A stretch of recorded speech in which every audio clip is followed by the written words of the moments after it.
नमस्कार दोस्तों, मैं Manish Kumar tip top Haryana channel पर आप लोगों का स्वागत है। और अभी हम पानीपत नगर निगम कार्यालय जो कि रेलवे रोड पर है, ताऊ देवीलाल कॉम्प्लेक्स में, वहाँ पर सीएम फ्लैग की रेड पड़ी हुई है। और शिकायतें 2016 की भी हैं और अभी की भी हैं कि जिस प्रकार से नगर निगम की बातें बार बार उछल कर आ रही थी कि ये लोग काम नहीं करते हैं, दलालों से ही काम होता है। यहाँ पर जो आम आदमी यहाँ पर काम के लिए आता है उसे बस धक्के ही मिलते हैं। तो उन सारी चीज़ों को लेकर यहाँ पर सीएम फ्लाइंग की रेड पड़ी हुई है और इसमें अभी जांच चल रही है। तो अभी हम जो यहाँ पर अधिकारी है मौके से, जो सीएम फ्लाइंग के, उनसे हम बातचीत करेंगे और उनका क्या कुछ कहना है वो आप लोगों को सुनाएंगे। लेकिन मैं आप लोगों को बता दूं, जो पानीपत नगर निगम कार्यालय है, यहाँ पर एक तरीके से भगदड़ का माहौल हो चुका है।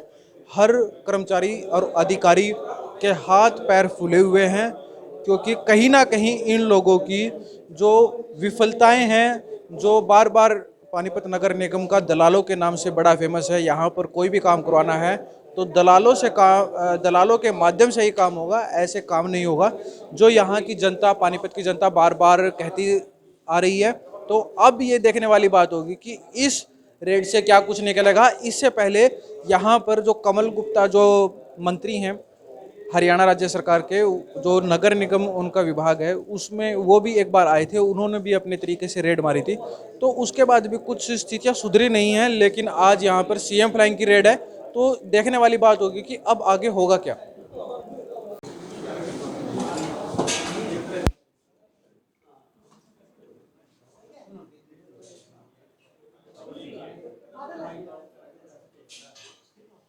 बाद में बोला एक्सेल साहब के पास जाएगी फाइल। एक्सेल साहब के जाने के बाद फिर हम एनडीसी पोर्टल पे करवाएंगे। हमारा काम नहीं हो पे दे रहा जी, बहुत ज़्यादा परेशान हो रहे हैं हम बहुत दिन से। कोई मांग भी की जाती है आपको? मांग कुछ नहीं जी, हमारा बस काम हो जाए, हमको मांग कुछ नहीं की जाती जी। मांग तो हमारा, हम बस परेशान होते रहते हैं, चक्कर काटते रहते हैं, बस यही बात है।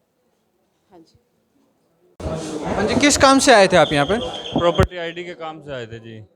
24 मई से यहाँ पे धक्के खा रहे हैं। पहले उस नगर निगम में थे, अब इधर, और आज एक्सेल साहब के साइन करवाने हैं जी, इसलिए यहाँ पे आए हैं।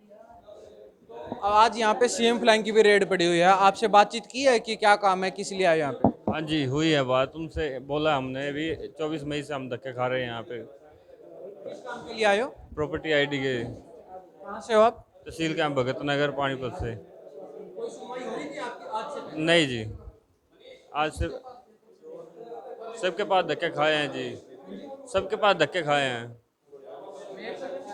आज आज खुद ही सारा काम करवाने के लिए तैयार है, फिर भी नहीं हो पा रहा है। परमजीत शर्मा। नहीं थी कि भी एनडीसी और प्रॉपर्टी आईडी और कस्टमर्स जो परेशान हो रहे हैं और मुलाजिम समय पे नहीं आ रहे हैं, इससे संबंधित आज जांच की गई है ताकि इनकी रिपोर्ट जो है उच्च अधिकारी तक भेजी जा सके। क्या क्या निकला सर? अभी वेरिफिकेशन हम कर रहे हैं, जांच कर रहे हैं। सुबह अटेंडेंस ली थी, कुछ अधिकारी नहीं आए हैं, जैसे एक्सीन साहब हैं अवेलेबल नहीं है, विदाउट लीव नहीं आए हुए हैं, नवीन कौशिक हैं एक, और कुछ कर्मचारी भी हैं जो नहीं हैं, उनकी रिपोर्ट बनाकर हम भेजेंगे। कुछ कागज कब्जे में लिए जी, फाइलें वगैरह कुछ जांच की थी? अभी सभी चीज़ें जो पेंडेंसी हैं, जैसे एनडीसी है या प्रॉपर्टी आईडी है, अगर कोई पेंडेंसी है तो उसके हिसाब से डेट वाइज डेटा इकट्ठा किया जा रहा है और जैसे ही जांच पूरी होती है मैं शाम को आपको दोबारा से एक बार बताऊंगा। पब्लिक से मिले सर आप?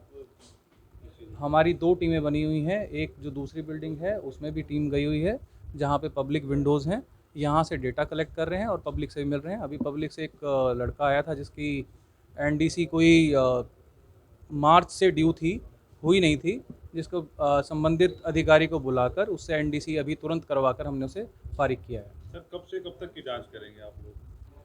हम कोशिश करेंगे जहाँ भी एम्बिग्यूटी है, जितना भी पेंडेंसी है, वो पेंडेंसी किस लिए है, क्यों है, उसका कारण क्यों है, उनको कोशिश करेंगे कि जितना भी पेंडिंग है उसको ख़त्म करने की कोशिश करें। कुछ दलाल भी सक्रिय हैं जी यहाँ पर, कई बार चीफ की चिट्ठी भी आई है यहाँ पर। और जैसे जैसे हमारे पास इनपुट्स आएंगे, रिसोर्सेज कुछ बताएंगे, सोर्सेज कुछ बताएंगे, उसके अकॉर्डिंगली जांच करेंगे। We are open for the जांच। क्या सिर्फ पेंडेंसी की जांच होगी या किसी तरह के भ्रष्टाचार की यहाँ सामने आपके सामने शिकायत आई हो या जांच चल रही हो उस विषय पर? लोगों को सहूलियत देने के लिए, ताकि वो परेशान ना हो, और जिस तरह से शिकायतें आ रही हैं कि भाई काम नहीं हो रहा है नगर निगम में, तो किस तरह से उसको सुधारा जा सकता है, किस तरह से गवर्नेंस जो है अच्छा किया जा सकता है, उस संबंध में हम जांच कर रहे हैं। अगर कोई अच्छे मेजर्स होंगे तो उनको अडॉप्ट किया जाएगा। एक महिला ऐसा पिछले लगातार 1 महीने से धक्के खा रही है, वो कह रही है कि भाई अफसर बार बार उन्हें बुलाते हैं, काम नहीं होके दे रहा उनका, आज फिर उनको अभी मिलेंगे तो अभी उनका जो भी अगर जायज़ काम है तो अभी तुरंत करवा देंगे। सर किन किन अधिकारियों से रिकॉर्ड तलब किया गया? अधिकारियों से अलग अलग रिकॉर्ड तलब नहीं होता है, अलग अलग जो विभाग बने हुए हैं इसके अंदर उनसे सभी से डेटा लिया जाता है, एक एक डेटा वाइज। और ये एक बड़ा कॉम्प्रिहेंसिव सा प्रोसेस है जिसमें टाइम लगेगा। अभी आप जल्दबाजी करोगे तो हम आपको डेटा नहीं दे पाएंगे। कब से कब तक, कितने बजे आए तो शाम तक रहेंगे आप लोग? हो सकता है 3 दिन भी रहे, हो सकता है कि आज शाम को ही चले जाएं। इट ऑल डिपेंड्स कि हमारे को डेटा से क्या सेटिस्फेक्शन मिल रही है और हमारे क्या सजेशन हम दे पा रहे हैं, सुधारात्मक सजेशन जो है। सर कमिश्नर साहब से भी बात हुई आपकी कुछ भ्रष्टाचार को? हाँ, कमिश्नर साहब किसी काम से व्यस्त हैं, बाहर गए हुए हैं, और भ्रष्टाचार से संबंधित अभी हमारी कोई बातें ऐसी नहीं है। अगर जैसे जैसे इशूज सामने आएंगे हम उसे करेंगे।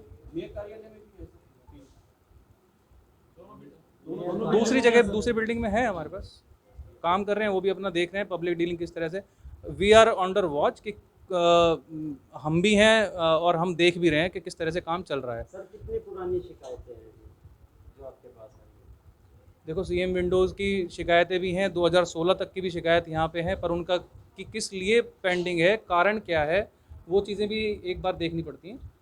सर सफाई को लेकर भी कुछ आप कर रहे हैं? बिल्कुल, जो चीज़ें आपके पत्राचारों के पत्रकारों के माध्यम से, न्यूज़ चैनल्स के माध्यम से, सोशल मीडिया के माध्यम से चीज़ें आ रही हैं, उन सभी चीज़ों को अपने हमने एनलिस्ट किया है, उसके अकॉर्डिंगली कार्रवाई कर रहे हैं। इसमें कुछ दलाल ऐसे सक्रिय हैं, वो ये कह रहे हैं कि अगर जो हम फंसे तो कई नेता भी हमारे पास, कई अधिकारी भी हमारे साथ फंसेंगे, उन पर शिकंजा ही नहीं कसा जा रहा।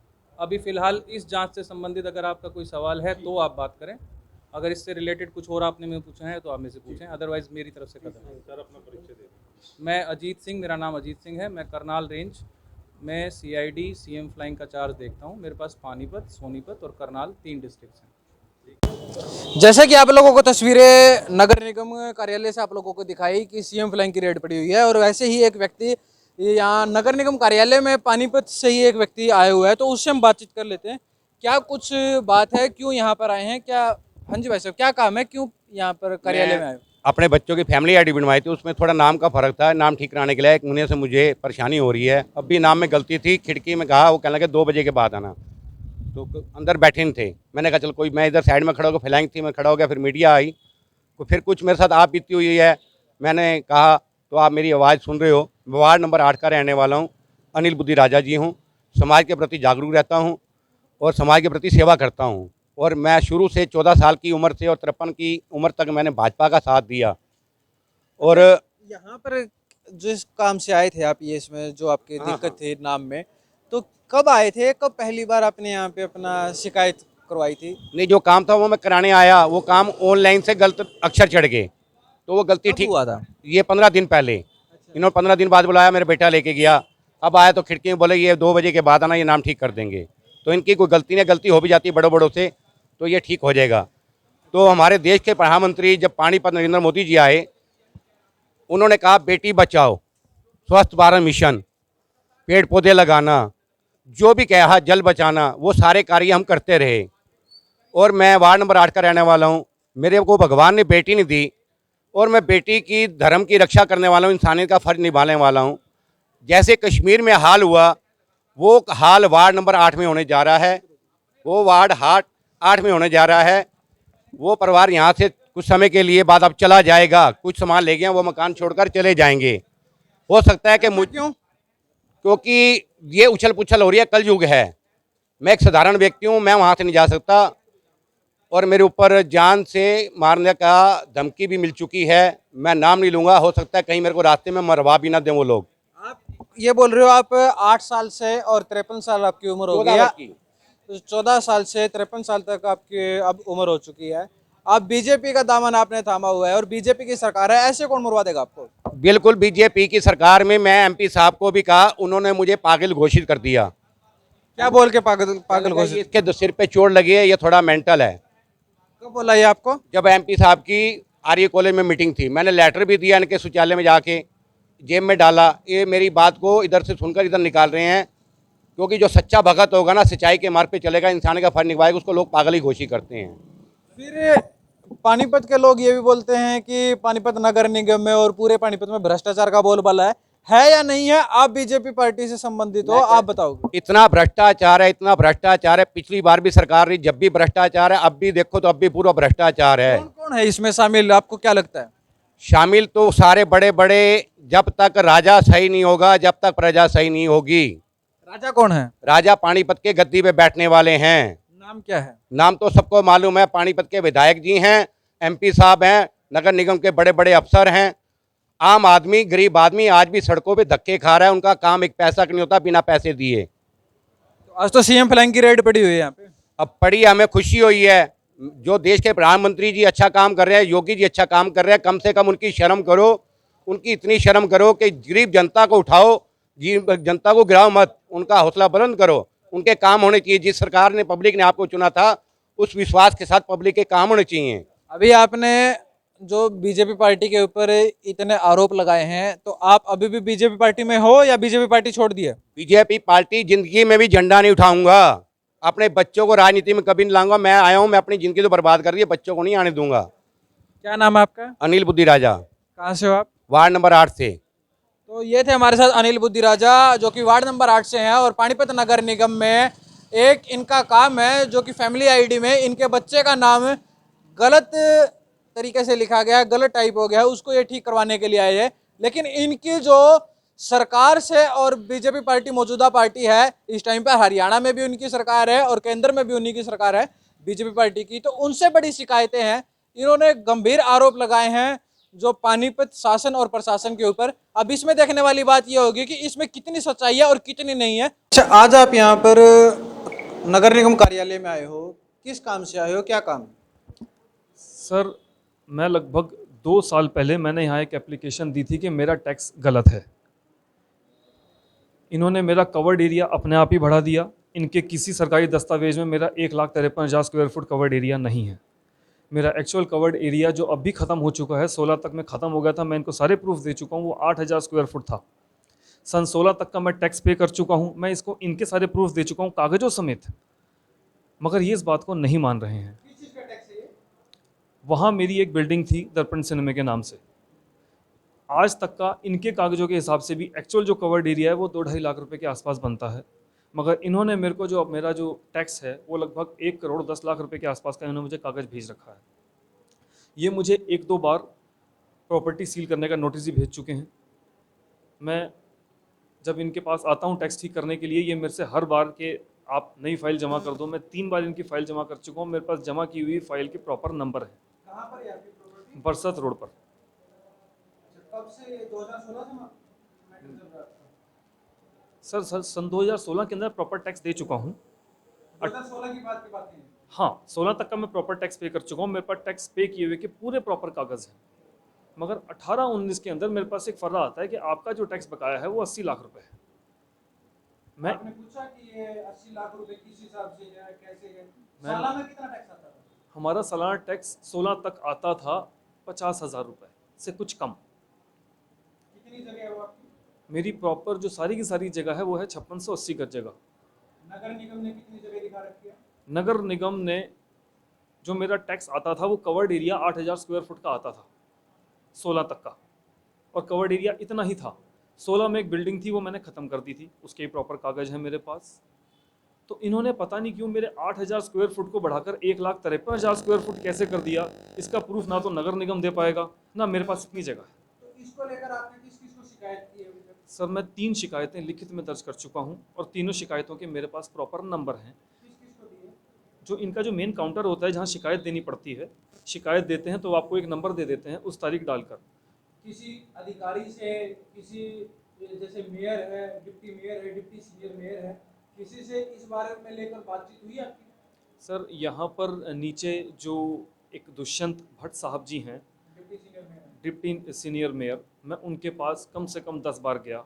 मैं जब भी उनके पास गया उन्होंने मुझे बहुत बढ़िया अटेंड किया, वो अच्छे आदमी हैं।